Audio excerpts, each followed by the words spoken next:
Hi, everybody. Thank you so much for joining us. Today, I have my friend again, my close collaborator, and the amazing bikini competitor, and so smart, so intelligent, Ayana Pilar Fuentes. Thank you so much for accepting my invite, Ayana. We already did kind of like a part one of this, and this is part two. In part one, we talked about the priming disasters, why everybody's gaining weight on carnivore and why you should not prime and you should not be fasting. This is the last thing you want to do. We focused more on like what people are going through and gaining weight on priming and why they shouldn't be doing the priming. But we didn't really focus too much on the fasting and how fasting slows down your metabolism, and how if you really wanted to heal, or a lot of people, what they think about healing is like speeding up the metabolism. The way that you really speed up the metabolism is by something called reverse dieting, which you and I are both experts in. So let's focus a little bit on this part. Yes, definitely. I love the topic of reverse dieting because a lot of people, number one, I did it after a competition. In the early years of competing, it wasn't really talked about, but then Dr. Lane Norton really made it popular.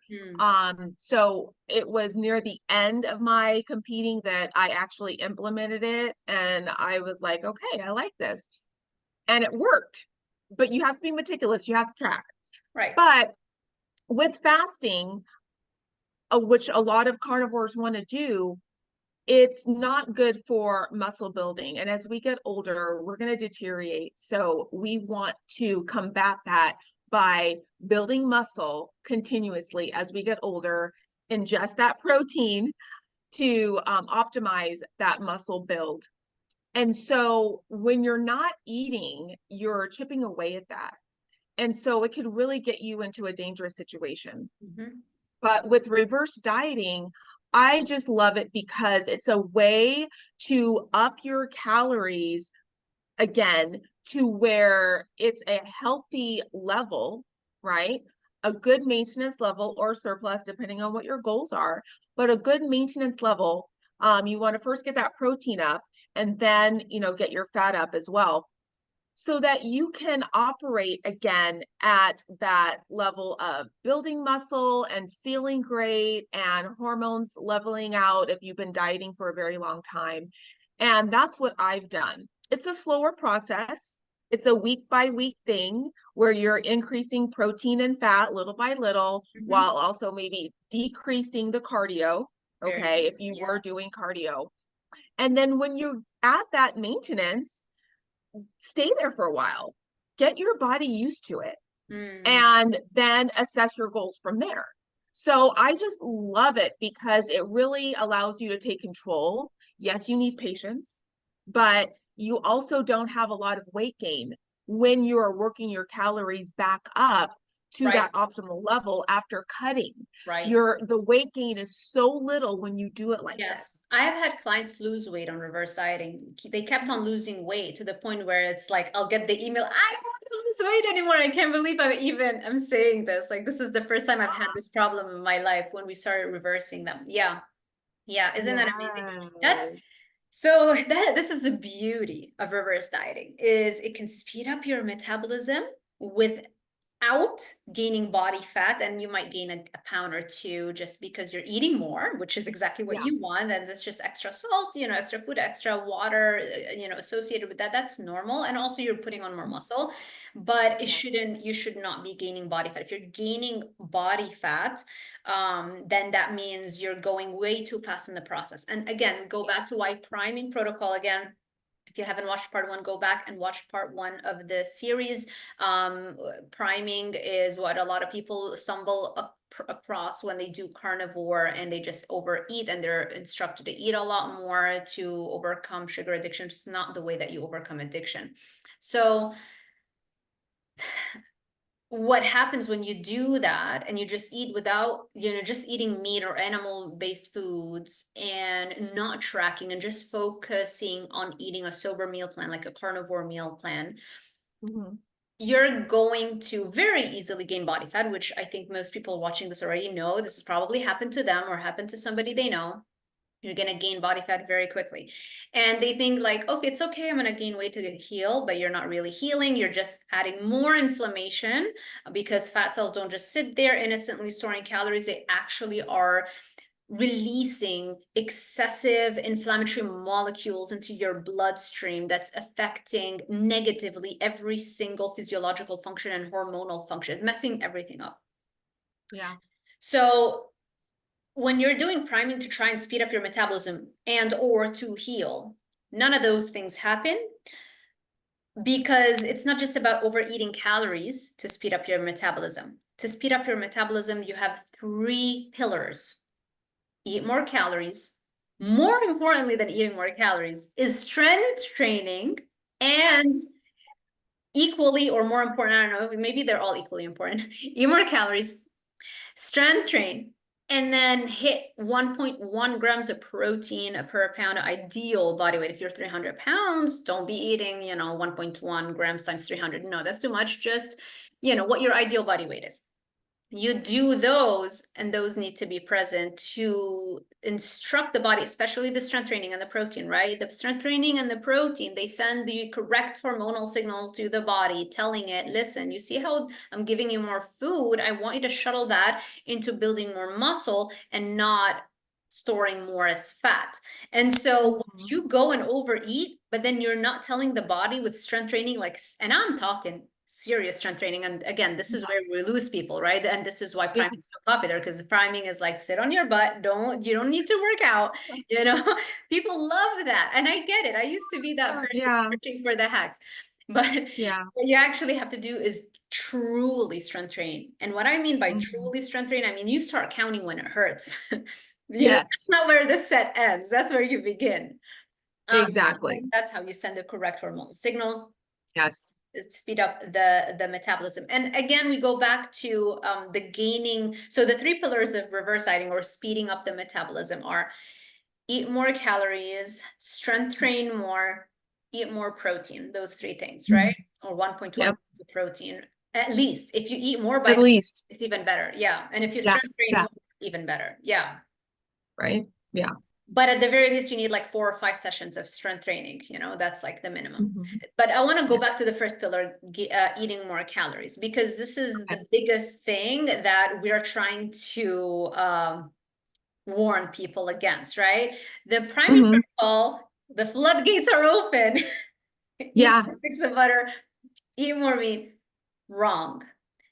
Tell us how we actually do the increase in calories. Yes, it's a slower process, right?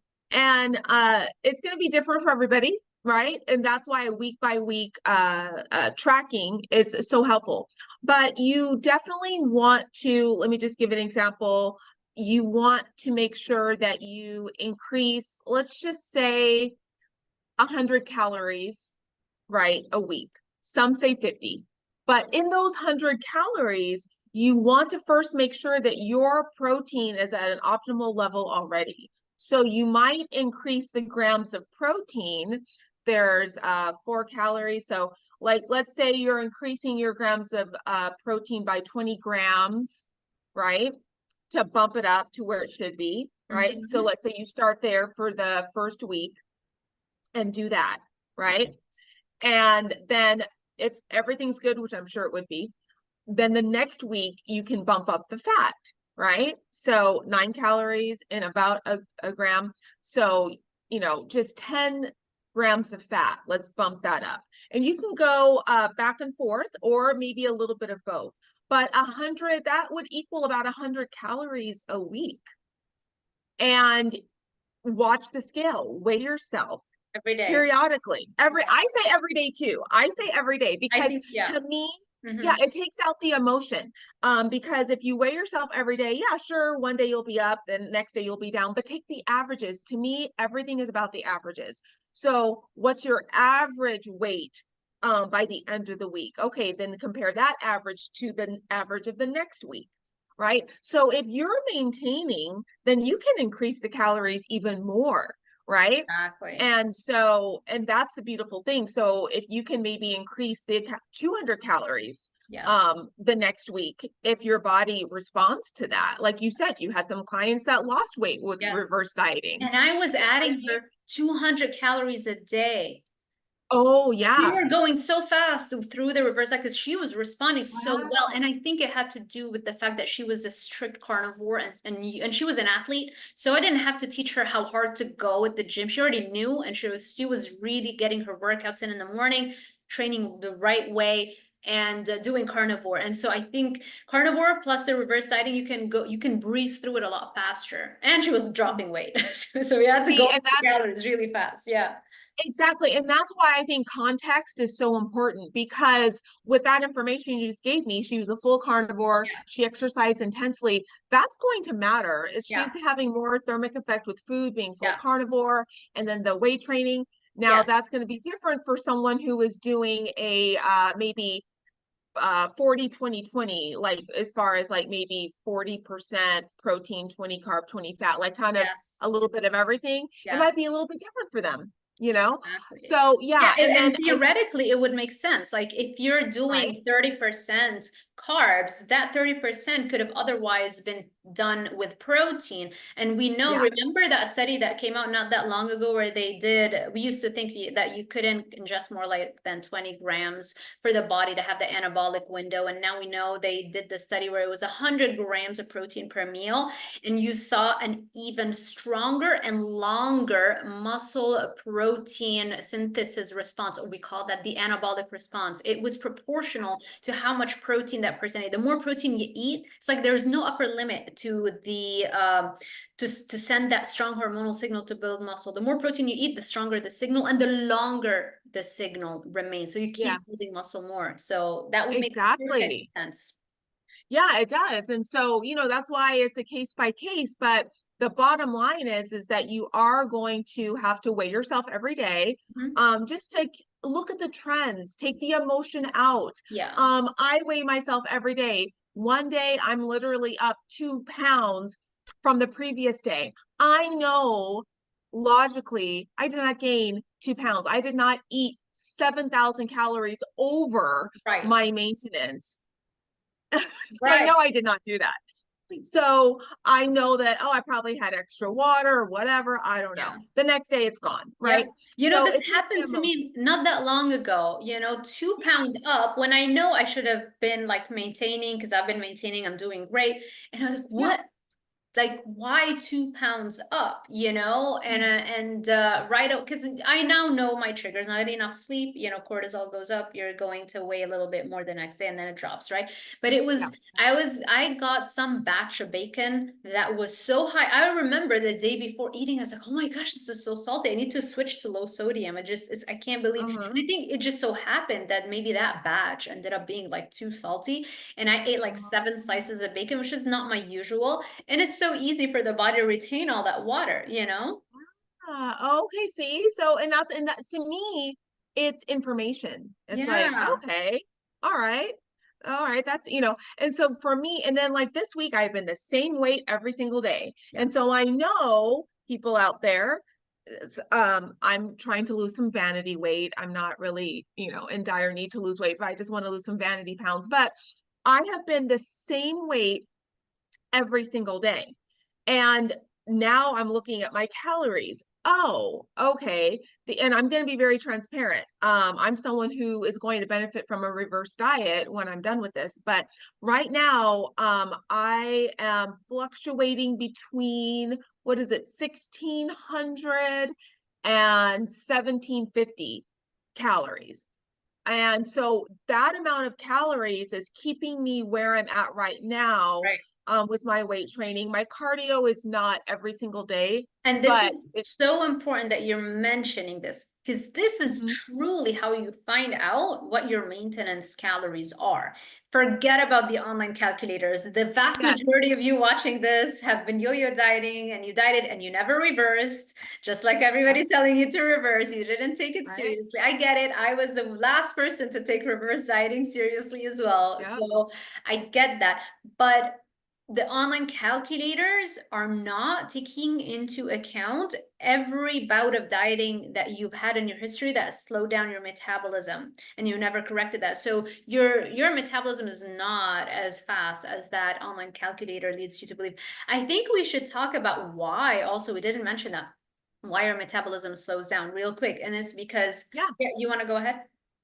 Oh yeah, no, I was just saying that like, and so like I know that my maintenance, well, I mean, I also have lost weight, a couple of pounds, so I know that those calories that I'm giving you, it's lower than it was before. Yeah. So, and it's going to get lower. And that's with me. I wanted to add getting, I'm going to say on average, because I'll miss a day and I'll catch up the next day. On average, like 30 minutes of intense, like moderate, intense cardio, but weight training almost every day. Yeah. So, Yeah. but so to answer your question, how do you lower a metabolism? Well, if you're like me and you've dieted your whole life, that's a certain way, but it's because not, it's mostly because the competitive nature I have with being a competitor, actual Yeah. competitor. And I honestly, my relationship with food, it's more so psychological. So like Yeah. I have a scarcity mindset sometimes. And so I'll be like, oh, I want to eat all of this. And then I'll just not have it.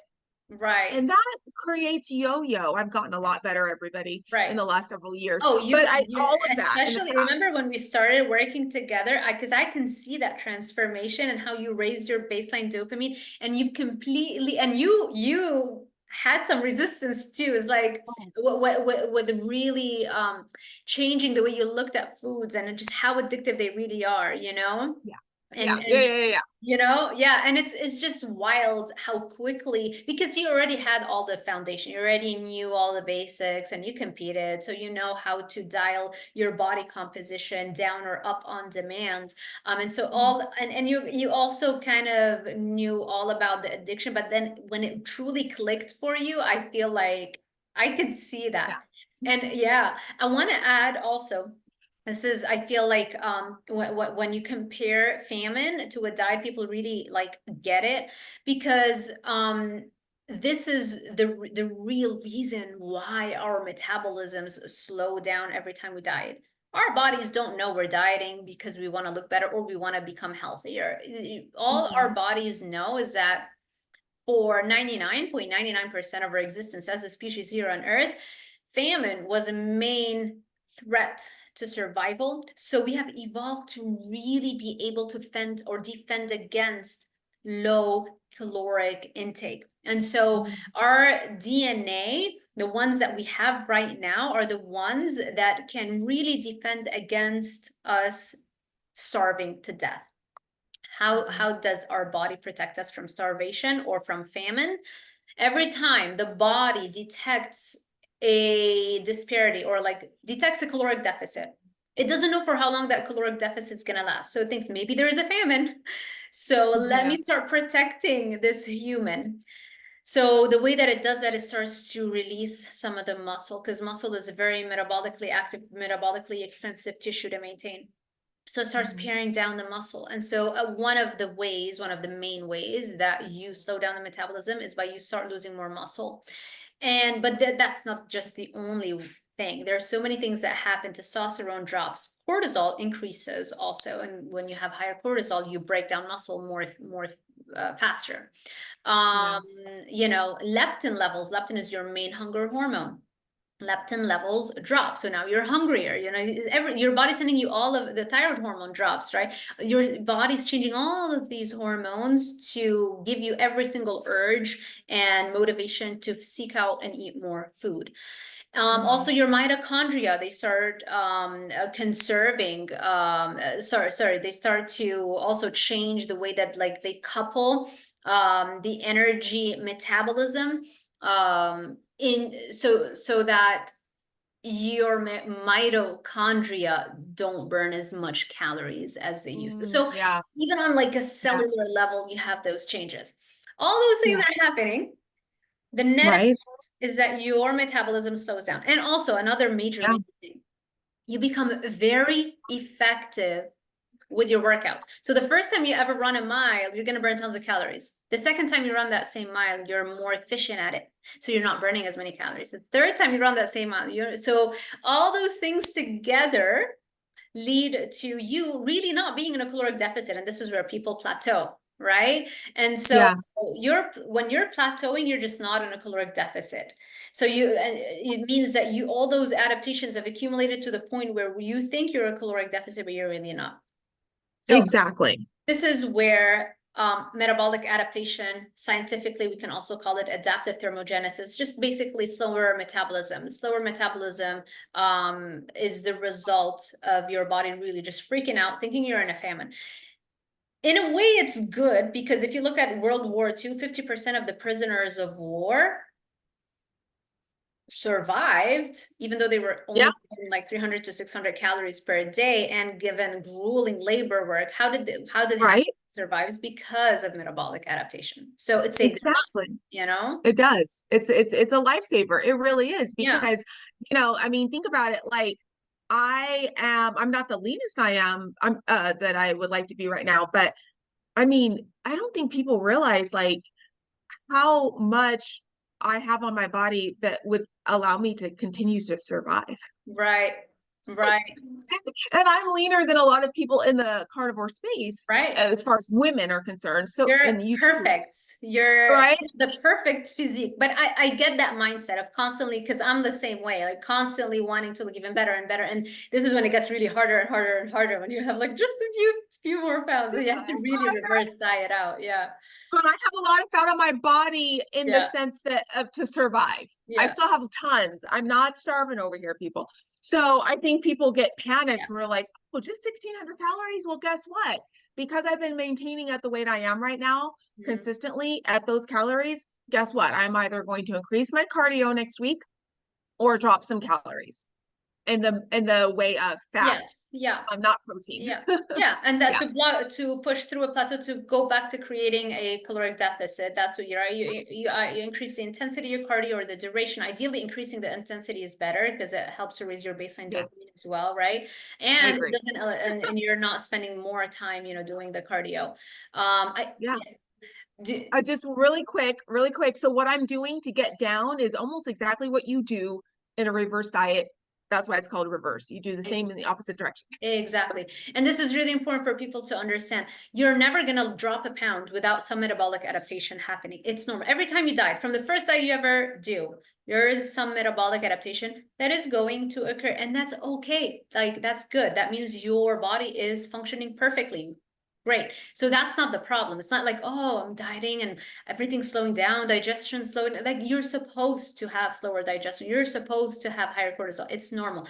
The trick is, it's like an art. This is why it needs such close supervision, which is why the group coaching that we're doing is so helpful, because I know you can guide people like in real time to understand how to reverse diet and speed up their metabolism, or if they want to lose weight, like whatever it is that is most important for them at the moment.